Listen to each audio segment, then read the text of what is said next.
Alright, my name is Kevin, and this is me and Sophie's project on the impact of imperialism in the U.S. Virgin Islands. So just for some brief information, this is a map of the U.S. Virgin Islands, which is just southeast of Florida, and it consists of three main islands: St. Croix, St. John, and St. Thomas.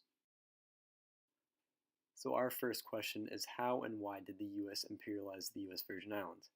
And our first response is that during the early 20th century, the US became paranoid about the imperial country of Germany, who also wanted to purchase the Danish West Indies and Galapagos archipelago from Ecuador. Because of this, the US Virgin Islands thus became closely associated with the Monroe Doctrine during the first 2 decades of the 20th century.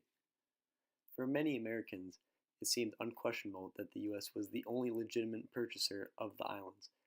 After many attempts to negotiate their transfer from Denmark, a deal was finally struck in 1916, and by March 31st, 1917, the U.S. Virgin Islands was now a U.S. territory. When the United States purchased them for $25 million in gold in an effort to improve military positioning during critical times of World War I, St. Croix, St. Thomas, and St. John became the U.S. Virgin Islands. The military and the interior departments managed the new U.S. territory until the passage of the Organic Act in 1936. Today, the U.S. Virgin Islands is a U.S. territory run by an elected governor. The territory is under the jurisdiction of the President of the United States of America, and residents are American citizens. Our third question is, what are the positive and negative long-term impacts of U.S. imperialism? My first reason is the ease of which the U.S. will be able to trade goods and services on a global level and the stabilization of global economy, which led to unpredicted international growth. Other countries that do not own or possess items or goods from the U.S. will trade to own such items or goods. This results in a favorable situation for both trading sides, or a win-win situation. On one side, U.S. companies are receiving profit for items or goods that they sell. On the flip side, you gain items and goods that you do not possess in your country.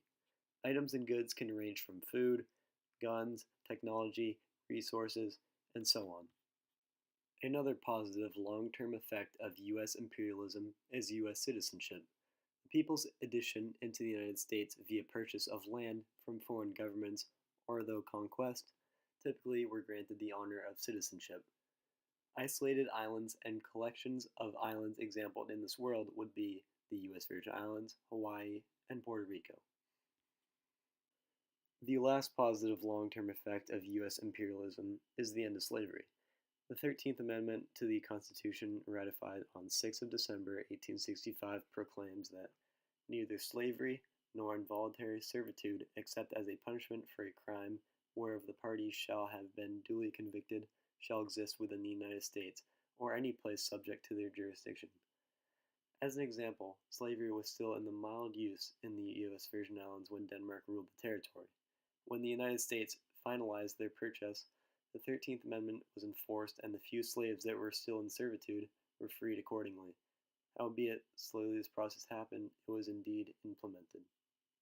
Now I have two examples of negative long-term impacts of U.S. imperialism. The first one being provocation. Provocation of the international community by the U.S. during the same time of imperialism was certainly a negative. The U.S. concerned and provoked most European, South American, and Asian countries that were within the same general area of the territory the U.S. assumed control. To the international community, it seemed the U.S. was aggressively moving towards a threshold of global dominance. My last negative long-term impact of U.S. imperialism is the fact that the U.S. government, by their own diplomatic policy presidents, technically did not have any business in maintaining control of or the purchasing of the land from foreign nations and far offshore islands. The Monroe Doctrine, which was issued on the 2nd of December 1823, would shape diplomatic policy for nearly 80 years, until President William McKinley changed that policy precedence by, ironically, citing it as part of justification for war with Spain in 1898. This change of policy had a detrimental effects to how the U.S. would be later perceived in the international community. Our last question is, what is our relationship like with the U.S. Virgin Islands? And I would say extremely well. This is because the U.S. is still in control of the islands. The U.S. government maintains a strong connection with the people and government of the U.S. Virgin Islands. The people have been granted U.S. citizenship and democratic elections for their own governor. The overall facts suggest that the U.S. has excellent relations with the U.S. Virgin Islands. The Virgin Islands rank upon some of the world's most literate regions. They have a 98% adult literacy rate, except this wasn't always the case.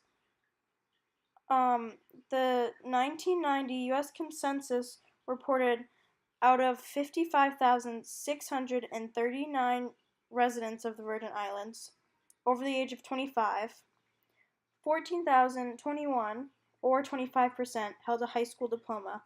15%, or 8,421, held a bachelor's degree or higher. And the College of the Virgin Islands was founded in 1962 as a junior college. The United States granted residents of the Virgin Islands citizenship in 1927. From 1917 to 1931, the islands were under the authority of the U.S. Navy. In 1931, the U.S. Department of the Interior took administrative responsibility, with the president appointing a governor. A legislature of 15 locally elected members from the three main islands has been in place since 1954. Members are elected for 2-year terms on the Virgin Islands. Several constitutional conventions have dealt with Virgin Islands voting and legislative rights. The Organic Act of 1936, which established constitutional government for the islands, granted universal suffrage. Also, in 1936, the first political party on the islands was organized. Since the purchase of the Virgin Islands by the United States, islanders have continued to agitate for home rule. U.S. naval officers governed the Virgin Islands from 1970 until 1931, when the United States appointed Dr. Paul D. Pierson as the first civilian governor. He set up programs to invigorate the island's economy. The Virgin Islands Company was established to encourage homestead farming, revive the sugarcane industry, and improve the port of St. Thomas. But while social services improved during the first years of U.S. ownership, the Virgin Islands remained impoverished as a result of continued failures in trade and agriculture. The 1920s, which was the first full decade of U.S. ownership, were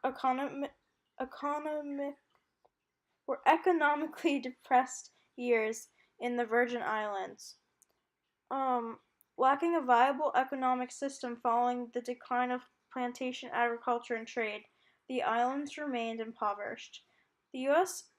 Prohibition Act, in effect from 1919 to 1933, has been extended to the Virgin Islands and had hurt the rum production industry. Even after the appointment of a new governor in 1931, the establishment of new programs to increase economic growth, unemployment was still widespread. Culturally, Virgin Islands have developed art forms, clothing, cuisine, and traditions unique to their region and its Caribbean and African history. Economically, the Virgin Islands remain dependent on the United States. Politically, the relationship is troubled. The United States granted the islanders citizenship in 1927, but did not allow them a delegate in the U.S. Congress until 1972. The United States wanted the islands chiefly to defend access to the Panama Canal and to prevent Germans from acquiring a strategic position in the Caribbean during World War I. Their idea was that it would provide additional military enforcement by eliminating the islands from European rule.